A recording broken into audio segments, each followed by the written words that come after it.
we'll go ahead and get started.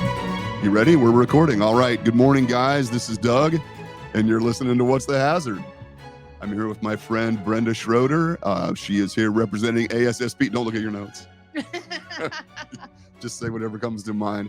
She is with the local chapter, the Great Plains chapter of the ASSP, and is also the safety manager at a local manufacturing company here in Omaha. May I mention the names? Okay. Yeah. Classen. We're going to talk about Classen, a large, really cool plant. I've been there a number of times. I enjoy it very much. So before we get started, I just want to say I hope everyone had a nice 4th of July holiday weekend. It was a long weekend for many of us, I think. Did you guys have Monday off, or did you work on Monday? No, we worked. We didn't have any production working, but the office was still open, so okay. I was in there. So you went in on Monday? Yeah, okay, that's all right. I mean, I have to admit to having worked over the weekend from time to time, but hopefully you had a nice opportunity to spend time with family and friends and celebrate Independence Day in whatever fashion you choose. I have to admit, I am not a huge fan of the fireworks. I don't love the fireworks. Wow, and then they were going off, Wednesday night too? I'm like, oh my Lord, I just want to sleep. I know. We had there was a guy shooting some off in our neighborhood last night. And oh my God. It's interesting because as a safety person, fireworks really make me uncomfortable. Yeah. And I can remember, we blew stuff up when I was a kid. We did that. But since I've done this work, it just really makes me, it seems like it's very uncontrolled. Yes. And Yes. I don't like things that don't have controls or recoverability, those kind of things. So, and it's interesting. I have a brother-in-law who's an ophthalmologist out in California, Mike. Okay. And now I have a new friend who's a paramedic here in Omaha, Dustin. Okay. And so we compare notes on, fireworks, horror stories. Being an ophthalmologist on call over the 4th of July just must be horrible. My gosh, yeah. So everything bad that happens over the 4th of July certainly, bothers me. So hopefully everything went well. Nobody had any problems. Yeah. And we're back to our routine. So I know. I'm like, last night was probably the most quiet night we've had in a week. And it's like, oh, thank the Lord. I know. I'm so tired. Yeah, you really don't sleep very well. My dogs go crazy when they're blowing stuff up. So anyway, so much for that. Now, pet peeves. It is, and we talked about this just briefly. It's raining here in Omaha. If you look at the national weather map, there are storms all over the Midwest. We've had a lot of thunderstorms of late. Yes. And I don't mean to minimize, the significance of these storms and flooding and all of the horrible things that go with it. But I love the rain. I sleep really well in the rain. Me too. I love that. I'm driving into the studio this morning, and it just drives me crazy that people don't turn their lights on. This really bothers me. This, again, I guess having done safety now for 40 years has ruined me as a as a participant in civil society. So please turn your headlights and taillights on if you're driving in the rain. I mean, if you're driving a gray car on a gray day on a gray road, I can't see you. That drives me crazy. Is it anybody else, Cam? Thank you, Brenda. Just, these are things that we can all do that just make life a little simpler. So just keep that in mind. And I've got another rant, but I'll save that for another time. Man. So, but I would like to talk to you about, ASSP, the Great Plains chapter of ASSP has been sponsoring these episodes, and they've been kind enough to send people from the group to talk about ASSP. Yes, I get the dual role today. You get the dual role, and then you get to be the talent. Speaker. You get the talent and the guest. So let's talk a little bit about Great Plains ASSP, American Society of Safety Professionals. Yes. So we're a group here locally. We meet usually once a month. We have groups, speakers that will come in. Sometimes we've done them in person. Sometimes we do them virtually. Usually we like to do a combo of both. Mm-hmm. Is it all safety people? Primarily it's all safety people. Environmental people. And maybe, from all over, the industry, from consultants to people like myself who are, active in the field, to some people that are retired but still involved in the group. Mm-hmm. So it's just great. You get to meet a lot of different people in different industries. Our current president, Calvin, I didn't realize he works down the road from me. And I was like, well, shoot. He's MMC, I think. MMC. So, and so you just get to meet a lot of people in your, your profession, bounce ideas, use them as resources. And then also being a part of this group, we are partnering with REMS on trying to sponsor a golf outing in September. Nice. What's REMS? Do you know what REMS is? It's I don't mean to put you on the spot, but it's like it's another risk, group. Yeah, it's like risk management, insurance, that group. Oh, it's the insurance people. Yes. Ooh, you're gonna associate with the insurance people? Yes, the people that were like, no, don't come in here, but hey, we want to sponsor an outing with you. But no, it'll be great. That sounds good. It just, the networking part of it's been really great. They have a lot of great educational opportunities. They do a great job. Yeah. They have a great website. I've always appreciated that. They have a really great job listing site on the website. Yep. And I think, as we've talked about before, I mean, the networking opportunities are really priceless. Yes. You meet a lot of people that know a lot of things and have been doing this for a long time. So that's cool. How long have you been a member of the ASSP? I've probably been a member for 4 or 5 years, but really just started getting active maybe 2 years ago. Yeah, they our 2 former presidents ago, Jim Nelson had sent out an email about a professional development opportunity, and I think they were partnering with the Hawkeye chapter in Iowa, and it was in Des Moines. And I thought, I just want to go get in, see what it's about. I'm part of a group that I don't really do anything with. I didn't, the monthly meetings, I never really went to them.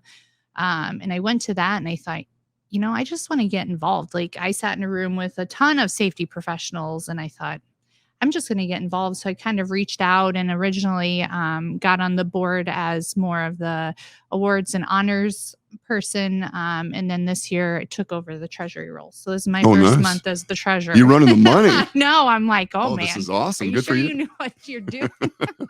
Nice. No, that's fantastic. I have participated from time to time. And of course, Doris will tell you that I'm not currently a member. She tells me that every week. But that's not for having lacked trying. I just couldn't navigate the website very well, but that's a personal issue as much as anything. Yeah. I put in my college name and it crashed the system. Apparently it's not really an accredited university. I've been misrepresenting myself for a long time, it seems, but I do think it's a great group. Some of the programs that they put together are really outstanding. I mean, it's not they bring in some great speakers, really interesting information. So I am all in favor of participation. I think it's a great opportunity.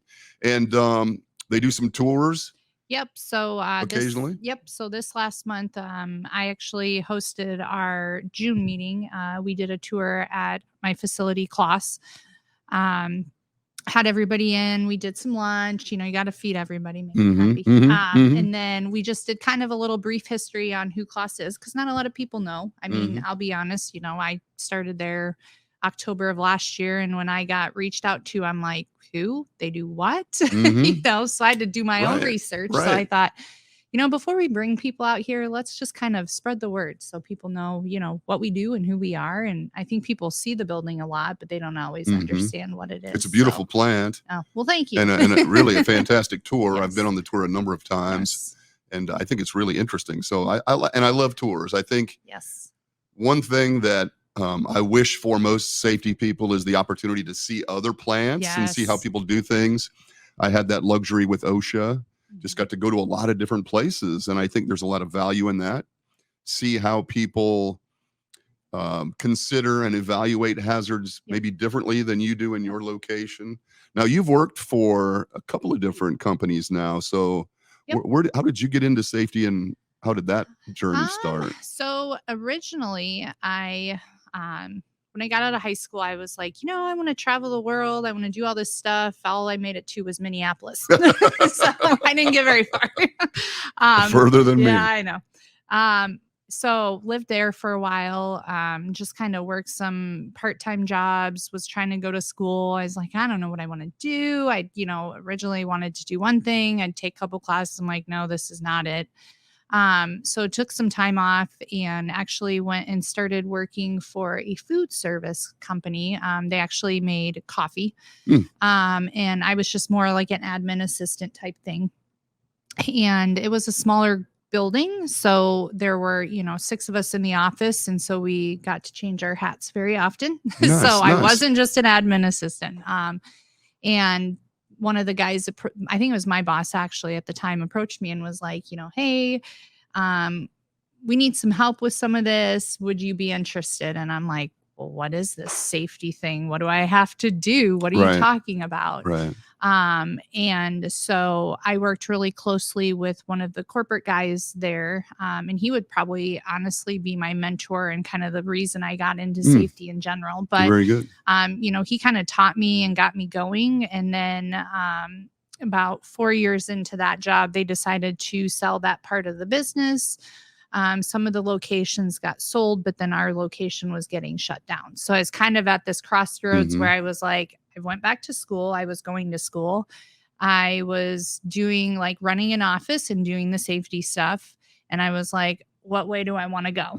I can go this way or I can go that way. And I thought, people, you're always going to need safety people. I mean, you just are. It seems like it. Otherwise, it just gets lost by the wayside. Or I can go run offices. And I thought, safety interests me more. And I feel like it just provided me more opportunities. So I left there and actually went and worked for a technology company. They made 3D printers. They still do. They just don't, I don't know if they make them in the US anymore. And then worked there for about 2.5 years doing their safety and then also running their like office services. So copier maintenance and all of that fun stuff. And then about that time, I'd kind of gone through some life changes and I thought, ready to move back closer to home. It's a four and a half from Nebraska hour drive. Originally? Or? Yep. So I'm originally from up by Sioux City. Okay. And so I thought, I'm just ready to move closer to home. So kind of moved back and thought, what do I want to do? And then I got the job with Lozier. I was there for 8.5 years. And then. And that was a safety position specifically? Yep. That one was a safety position specifically. Okay. So it was the first time I'd actually only ever done safety. Usually I did a couple things. And so some collateral stuff. So you were working for our friend Carrie Sheffer? Yes, I was. Okay. And I guess we won't comment beyond that, but I love Carrie and he's been doing it a long time, a very knowledgeable safety guy. So you had a good source of information there, a good leader. And when I went there, I thought, oh yeah, I've got this. And then I got immersed into Lozier and I was like, wow, I have a lot to learn. I also think I grew a lot there. I was probably very timid when I went in, like, okay, I kind of know what I'm doing, but I definitely grew a lot there, learned a lot. Got to apply a lot of the stuff that I had known about or learned about. I was like, oh, so this is how we really do it. So and that's for people who don't know Lozier, that's a heavy industry. I mean, metal fabrication, manufacturing. So it's a slightly different world than what you had experienced prior to that. Yeah, because before, the 3D printing stuff was more just assembly. So think of like car manufacturer lines just on a smaller scale. And food is definitely different because you also have the FDA stuff you have to worry about and food safety. And 100% righteously so. So it was just definitely different, using cranes. I'd never been around cranes before. High volume paint lines. You're like static coat painting. What are you talking about? So it was definitely interesting. And honestly, I think that's really where I grew the most. Yeah, I'll bet. In my whole career. And in a situation like that, you get such a broad exposure, as you've just said. I mean, you get to see, most people don't see paint lines or anything involved with that. Metal fabrication, where you're actually cutting, stamping, bending, tool, all those types of things. And then the assembly part. And so there's a lot going on down there. We just toured Lozier not too long ago with a different group. And that's a fascinating plant as well. So I saw that tour and I thought I probably won't get very far. I might need to stay out of that one. I might not make it past the door because there's a lot of people still that I'll see there every now and then. And they're waving at me. They're like, "Oh, how are you doing?" Yeah, of course. 8 years is a pretty good run at one company. I mean, you probably know a lot of people and also know some of their secrets. And Carrie would probably be like, "Oh, come on, Brenda, let's not stay too long in any one place." Exactly. That's cool. And so then you're now with Class, and you are the safety manager now. Yes. So let's talk a little bit about that evolution. You said you were going to school. Did you take some classes in safety and health management, or what did you do in that respect? So for college wise, I was kind of torn. I was like, I don't know what I want to do. And I thought, business administration, business management's Mhm. pretty, easy road. It Mhm. kind of leaves some doors open along the way. Right. And I always thought, if I go back and do a master's, I'd do a safety or environmental, more focused master's degree. And then, so I graduated and then I got going at Lozier and was just kind of developing professionally. And so I never really, it was just kind of one of those, okay, I'll go back. And then I did some more research and kind of investigating. And I thought, I want to get some certifications. So, and it seemed like, it was kind of one never outweighed the other. It was just, it'd be hard to do both. Yeah. At the same time. Exactly. Certainly. Yeah. So I thought, I'm going to work on that. And then by that time, hopefully I should have my mind made up. And so I got my ASP and then I'm working on my CSP. Oh, good for you. Yeah. So nice. I just have to go finish filling out that darn application. There's a lot of paperwork. Yes. And it's like, you have to have all this Always. stuff. And I'm like, oh my Lord. Yeah. But No, that's that's my good. ultimate goal. And then Good go for back. you. Yeah. And so I would think though that a business management degree, that experience would be useful because Yes. I mean, safety and health program management is still management, right? Yes, I mean, exactly. so a lot of those skills I think would be useful. Yep. And I mean, you're dealing with people. And I think, if anything, you can have all the knowledge in the world, but if you can't communicate with people, if you can't get on their level, if you can't motivate them to do what you want to do, then That's a you're great not going to be point. very successful. Right. Because I mean, I can give you this sheet of paper and say, hey, here's all the rules you have to follow. But if I can't get you to understand why, that's a good then point. people typically won't want to do it. Yeah. And so now you've been with Class for maybe a year and a half or something? Nope, or just not quite 8 a year months. yet. No, 8 I'm like months. the baby of the office. Okay. I'm the Okay. newest one there. You're coming up on your year in Yes, October. yeah. Okay, So, very good. And so, interestingly, I wanted to ask, and I don't know how to ask this without just coming, I mean, but is it difficult to be a woman in a manufacturing setting, or is that kind of a thing of the past?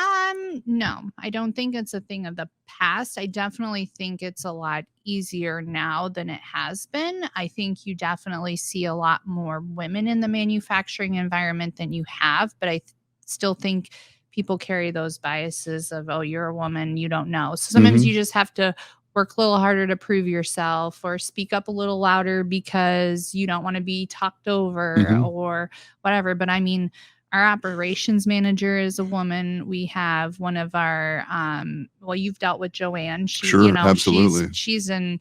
I don't get the impression anybody like runs over her. No, she runs over you. Absolutely. No, but she's great. And we have a couple quality engineers that are women. I mean, you're starting to see women in manufacturing more and more. That's terrific. Even at Lozier, the distribution center manager was a woman. Good. And so we're definitely in roles that we haven't been before. Even with ASSP, I mean, Doris. Yeah. And we have a lot of women involved in that. Fantastic. So I think that there's a lot more. And I know that, there's a lot more work to do, but I don't. But yeah, I know a number of, well, this is going to sound horrible, but I know a number of incredibly skilled and talented female safety professionals, environmental professionals. I mean, that even sounds bad to break people out in groups like that. But, some of the most impressive managers that I ever worked for were women. And I appreciate the fact that it's perhaps not as challenging as it used to be. I do remember, and we spoke about this just briefly before we started, but when I came into OSHA in the mid-90s, I came in with 2 young women. I'd been in the field for probably 10 years prior to starting with OSHA. I think they were both relatively new to the field, and there were still some challenges when you would go onto a construction site, when a young woman would go onto a construction site, for example, or it used to, and maybe that was just a paternal instinct. They were like daughters almost, but when they would drive out into Western Nebraska, where it's not quite as evolved, perhaps, as here in the East, where we have civilization. That always worried me a little bit, just how they would be received, how they'd be treated and things. So it's good to know that we have maybe made some progress. Yeah. That's and I guess great. I could see how that would be an issue. Used to scare me. I I've been working on a project where we've been going out to all of our retail outlets here in Nebraska. So we were just recently, Mike and I were out in Ogallala. And it's just, I was telling him when we were in the car, I'm like, sometimes you take for granted the life of the city. Cause I mean, we're driving from North Platte to Ogallala and you're hearing like the evening farm report and on the radio. And I'm like, you just don't hear this stuff anymore. And not here on the east side. No, it's just like a whole different world. And it's like, are we even in the same state anymore? It is interesting. And I can remember even as an OSHA person myself, when I would drive into Bankelman or Kilgore or some little town, first of all, it always terrified me that they knew I was there. The minute that an outsider is in the community, word goes through the network and everybody knows. So I would arrive at my destination and they'd say, "We've been expecting you." I'm like, "Oh, what the hell, How did you know? Those government plates on that car, maybe."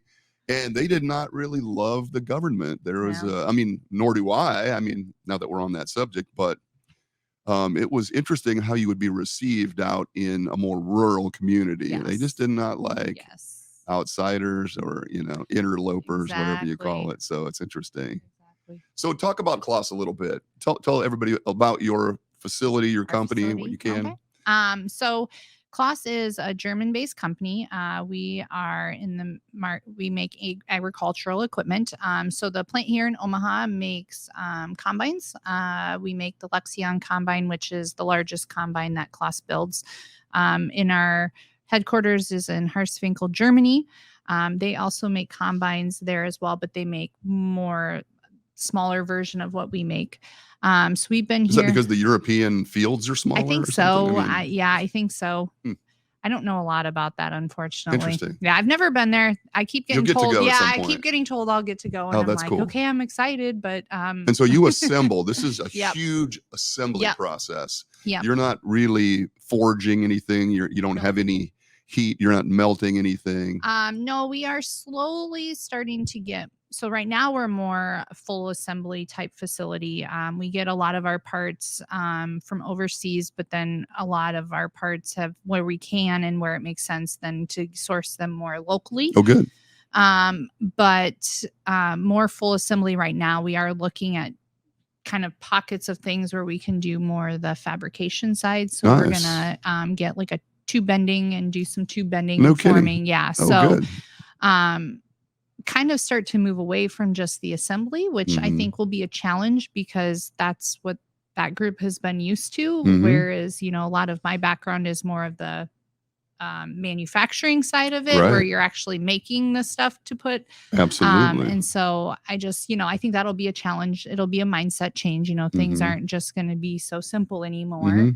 We'll have to have a more, robust lockout tagout process because really in an assembly line, your garage doors, your cranes, well, you're not going to have employees working on that. I mean, most of the maintenance is going to be either contracted or with a single person or two. So it'll just definitely be different, which may be a challenge. I'm not sure. I like that though. Yeah. I think those are all that's interesting stuff. I think those are great processes. It'd be nice to have those things on site. You might have to expand a little bit. The building is pretty full right now. Yeah. As is every building. Exactly. And the process is really interesting because assembly on such a large scale. And when we were walking through your facility not too long ago, we talked about this. There are different stations and at each station they have specific functions that they complete within a certain time frame, because then this enormous combine moves down the line to the next station. And so any bottleneck stops everything. So it really is an amazingly synchronized system. Yes. I think that's cool. Yes. And so one line feeds into the other. And so if this group is behind, then the next group's not getting their stuff and you have people standing around. And I think kind of the biggest challenge that we've had is more supply chain issues. You get a part in, maybe it's not to the quality you want, but now your next stuff's not coming in for 2 or 3 more weeks. So how do we work through this? How do we work around it? A lot of what I've seen, especially the last couple months, is more just working outside of normal procedures, these things are designed to be assembled in a certain order. So that way you're always working from outwards and not trying to, you know, have something in the way of what you're trying to work behind Right, it. right. And now you're having to work out of order, and it's like, okay, how do we do this safely? You know, Yeah. we can't just take 20 things off to put this one thing on, to put the 20 things on. So how do we do it? Interesting. Yeah. Wow, that is that's an interesting challenge. I'll bet a lot of people are confronted with that too. Yeah. That same thing based on the supply chain challenges. Yep. Doing something out of sequence. Yes. And it's like any non-routine task. It could be fraught with peril. So that's an interesting challenge. Yes. You know, and you have to challenge yourself and, okay, you know, how do we do this safely? You have to kind of step back and say, what is, you know, it may not be the fastest, it may not be the most efficient, but you know, if we have to do 20 of these things, how are we going to do it safely? Because by the 20th one, we need to make sure that person can go back to work. Right. Right. And so you've been there approximately 8 months, give or take, somewhere in that range. And so what kind of things are you personally working? What are you trying to do there? I mean, there's been a safety program at Class, obviously, prior to you coming. And so, and then stepping into someone else's safety program can be challenging. Oh yeah. You know, that can be difficult, and learning how things are done. But what kind of things are you working so we on? are, I know we just had you come through, do a walkthrough and assessment. You know, I think I've really challenged these guys. I think we do what we do well, but how do we get better? You know, yes, the law says you have to do it this way, but sometimes you just have to get better because it's better for the employees. And so, you know, what are those things? How do we challenge ourselves? How do we think outside the box? That's kind of my biggest one is, you know, some of that,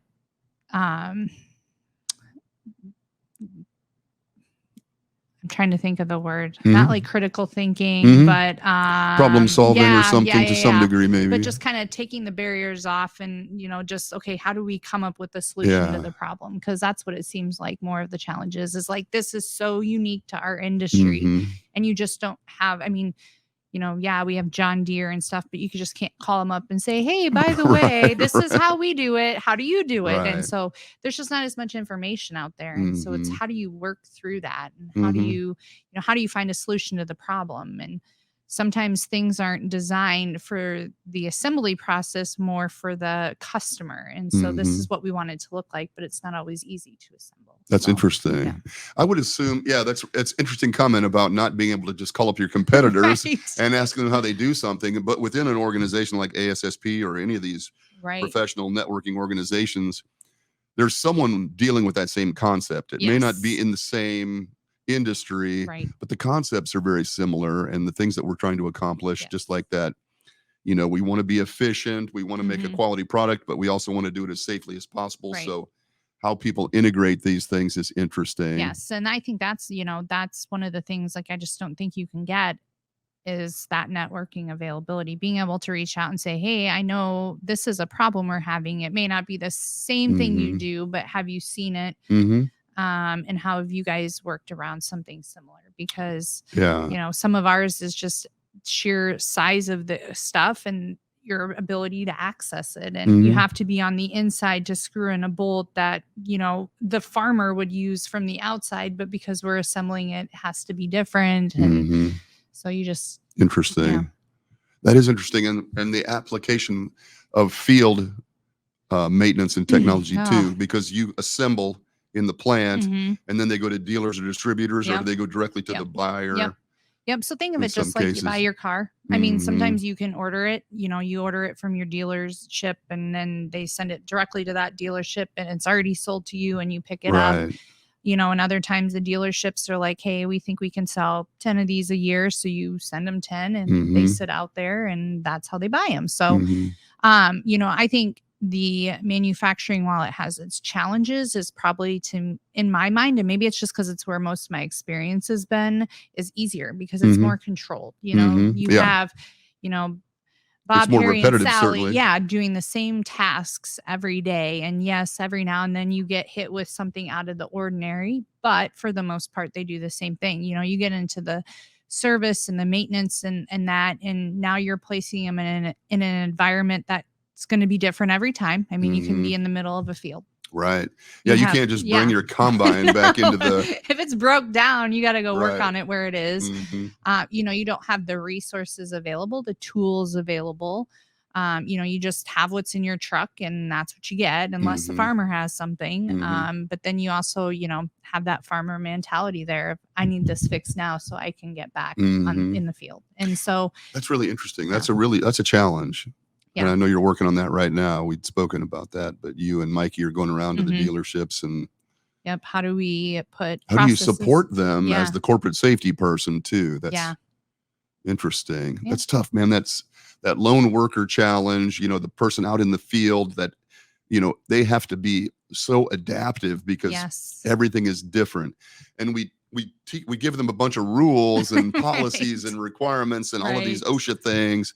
And then we send them out into an ever-changing environment Yes. and say, figure it out. And Yes. that's asking a lot. Yeah. That's a So tough nope, one.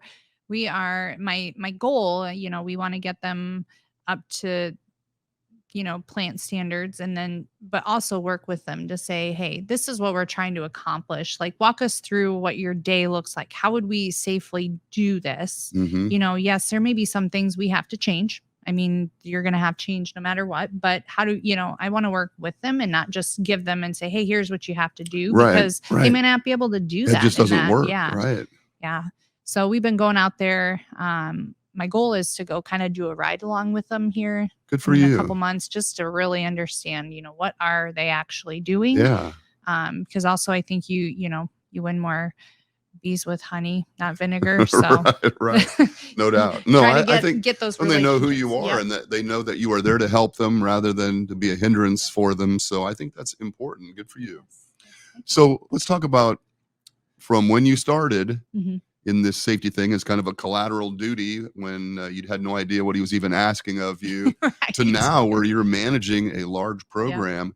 So that's approximately 10, 12 years, somewhere in that range, Yeah. maybe. Yeah. How have you changed as a safety how have you grown as a safety professional? I think when I first got started, it was a lot of checking boxes. Are we doing this? Check. Are we doing this? Check. And, just we have to do what we have to do. It's very black and white. And that's really how it started. And it was like, okay, we need to do lockout, tagout training. Check. We did that.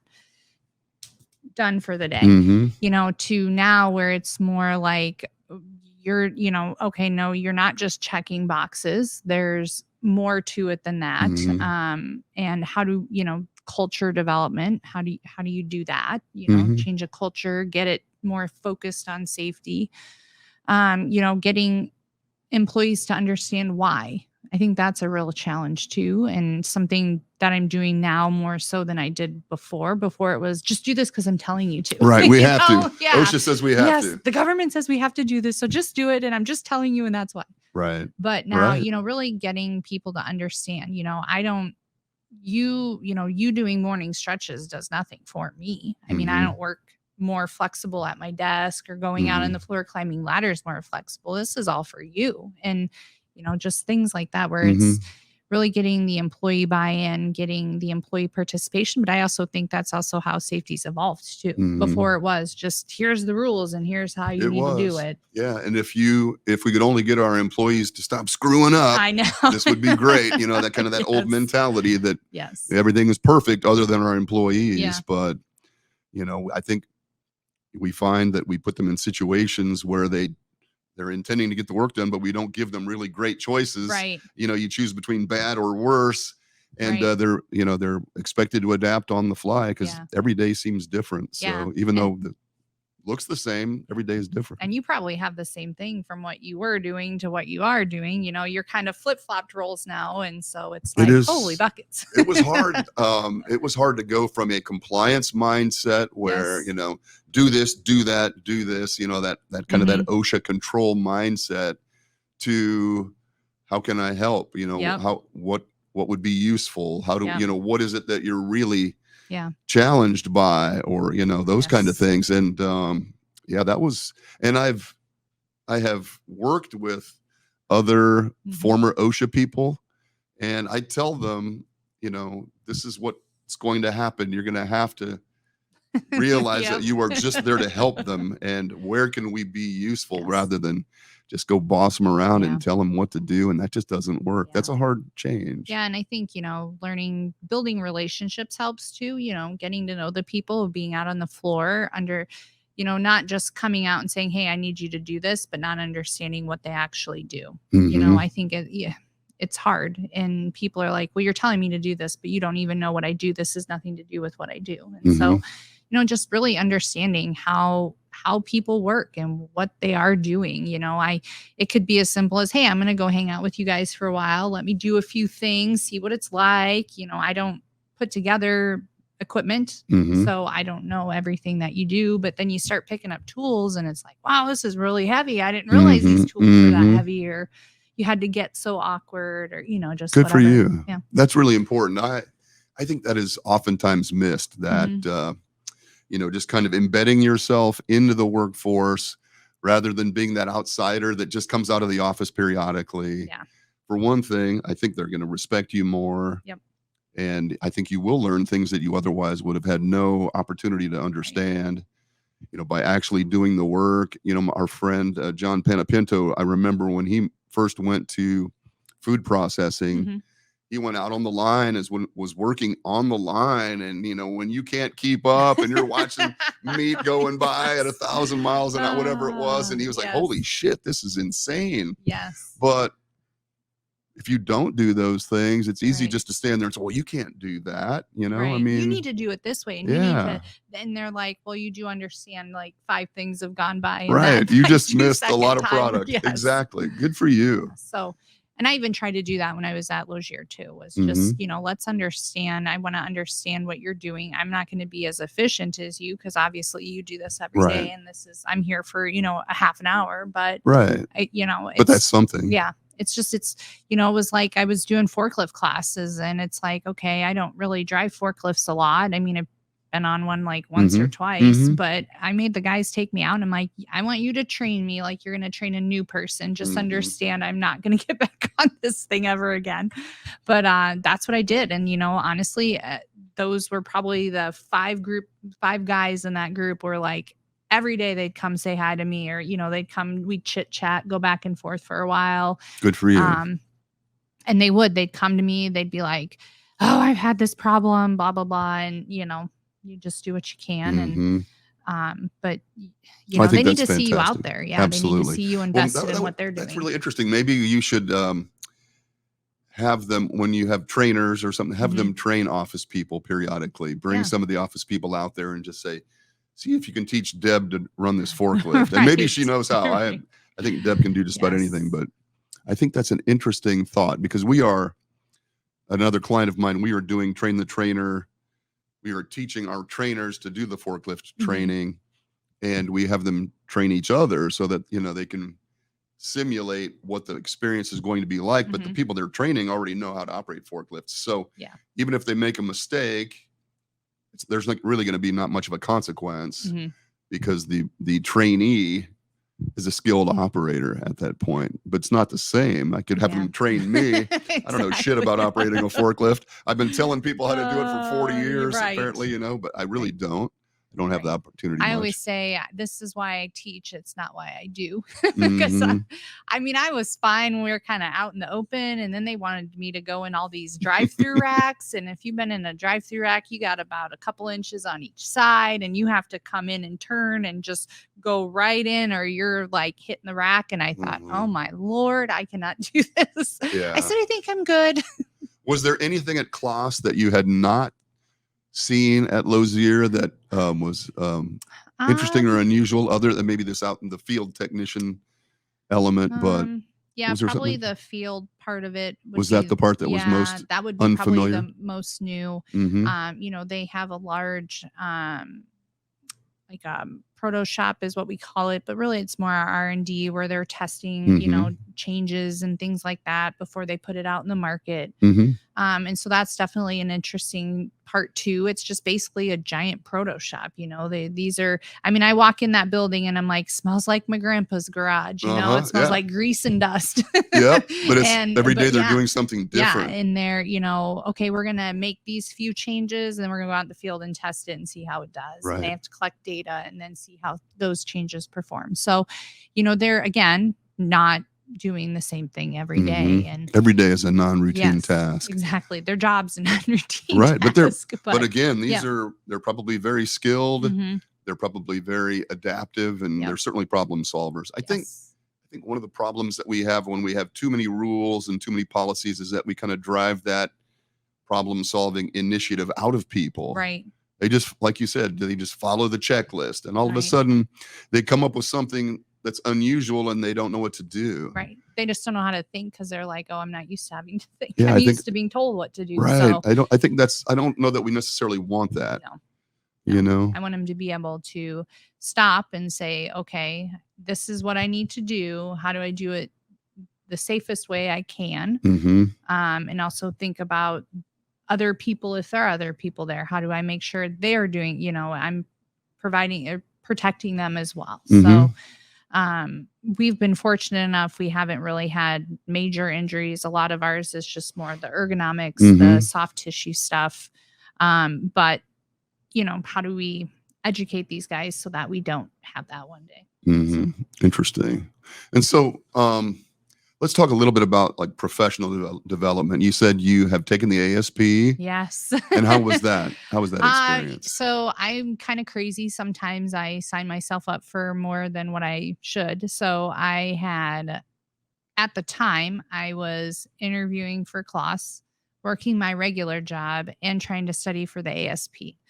And so I had taken a course through ASSP, and honestly, it was a great course. It takes you back, and it's like, okay, you have to think that everything is what the book would say, not how it works in real life. Sure. That was the hardest part, I think, because, I'd answer it like, okay, here's, like real life. and then it's like, oh, no. That's exactly.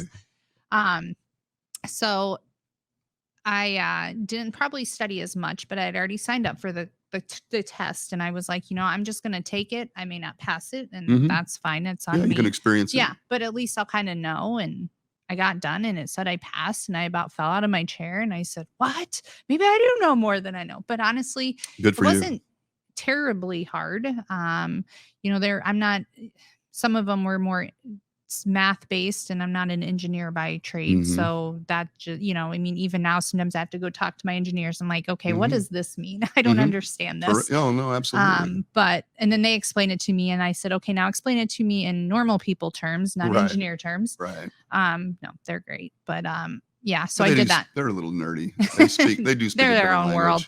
I know Yes. some engineers. Yeah. So I did that, and I passed. I was like, holy buckets. I Good don't for know you. how I did that. So then I'd actually, the professional development thing that I went to before I really got active in ASSP, their president was talking to me about it, and he was like, you know what, you'll do fine. I promise you'll do fine. Just do the CSP right after if that's what you want to do, because it's a lot of the same stuff, but it's a little bit different. And so I took a course, that one I did online, and I was like, yep, this is a lot different. This is more, here's the rules you have to follow. Now, how do you apply it? It's more the application process of it. So interesting. Yeah. So very good. And so are you scheduled now to take the CSP, or are you? No, I need to. It's on my list. It's on my list. And as I recall, I did that a long time ago.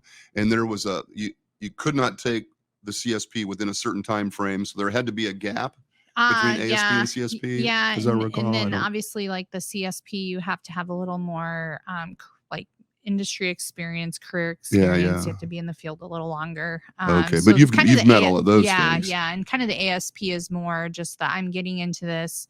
Right. The CSP is, okay, now I'm an established safety professional, and I get this. So I think you also have to have some schooling too. Okay, but you've got all those things. Yeah. So you've got all those things done. So there's no excuse. Yes, I know. I'm my own worst enemy sometimes. Just need to, it's daunting, truthfully. I can remember. And the hard part is when you fill out the application, they ask, you have to have like 4 years. I think it's 4 years of industry experience. Well, I've only been at Class 8 months. So now I have to answer the same questions for my last job. I'm like, can I just copy and paste? No, you have to rewrite it. And then I'm everything. like, oh.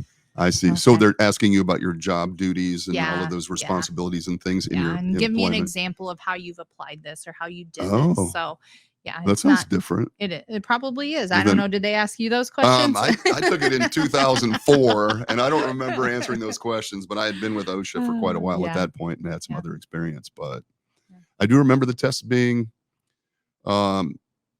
challenging. Yeah, I think it used to be a lot more like the science-based stuff, so the math and the engineering side, and now they're not moving. I mean, it's only 11% of the total questions, which when you think about it, of 200 questions, 11% isn't that much. Mhm. So my mentality was, I'm not going to worry about those. I'm going to worry about the other 90%. And so, did you say you took the review class? You Yep. took a? Did Yep. you take both ASP and CSP review classes so far? Yeah. You So did I've one done- online. Yep, I did one in person and one online. What would you recommend? Were they? I personally like the in-person one.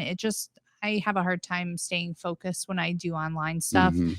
You know, it's, oh, I'm going to run and go change a load of laundry, or, oh, I'm going to run and do this, or, oh, my phone's going off, so I'm checking emails or texting or, whatever. And then you get back and you're like, okay, where are we at? What are we on? Right.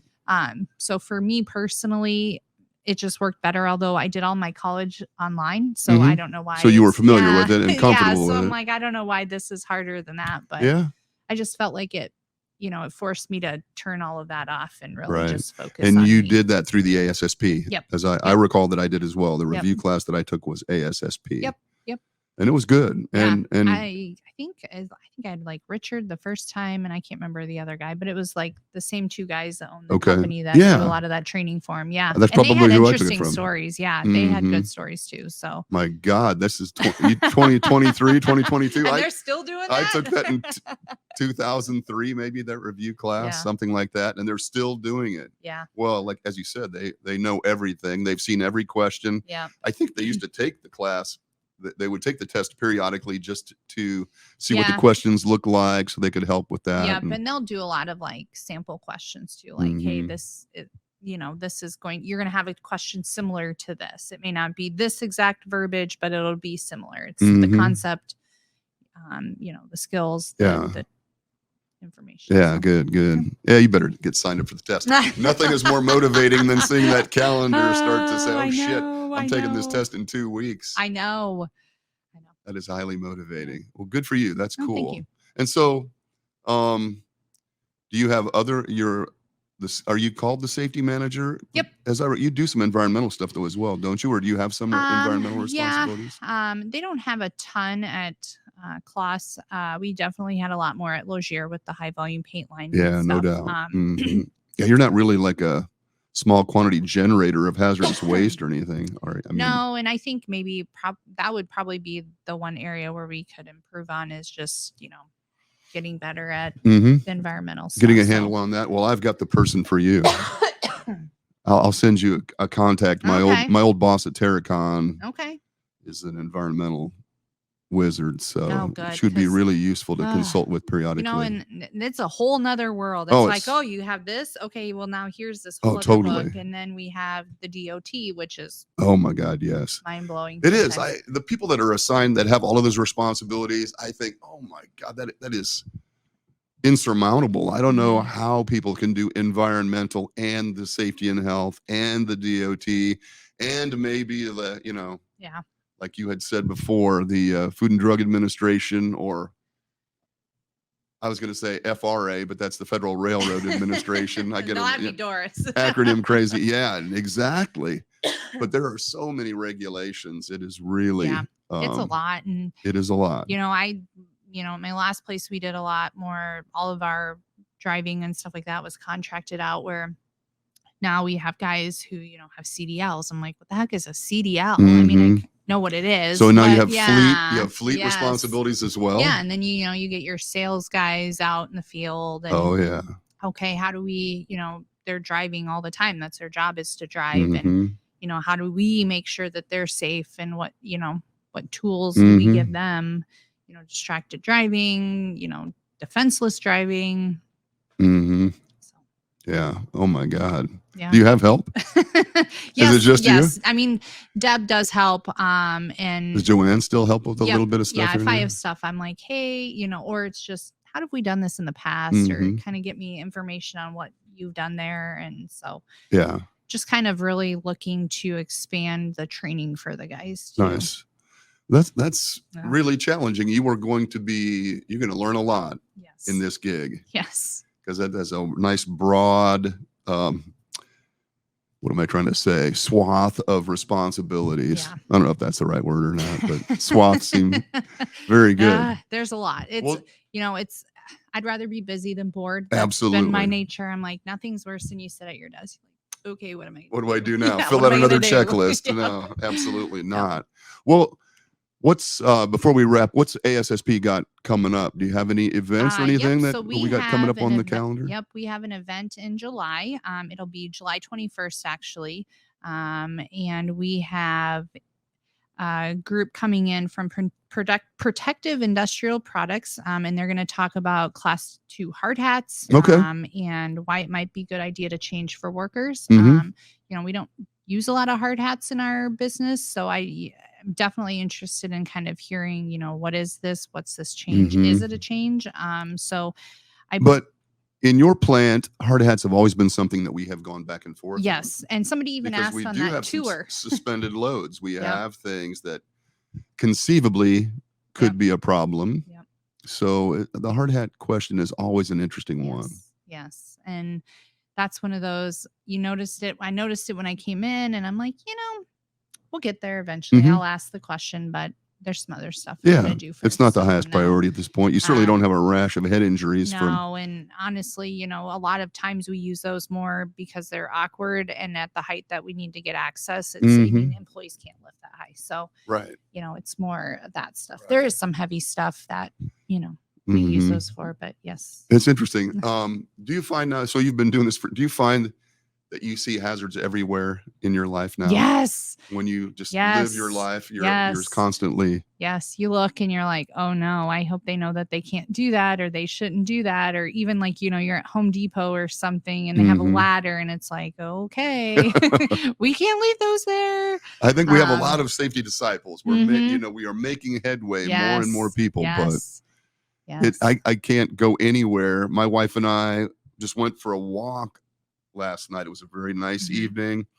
We went out for a walk. There's some homes being built in the neighborhood. Oh man, yep. And we walked onto the construction site, and I'm telling her, okay, that rebar needs to be capped, and those walls are too high. They can't, they need fall protection, and on and on. And she just looks at me like, this is why I walk by myself. That's right, exactly.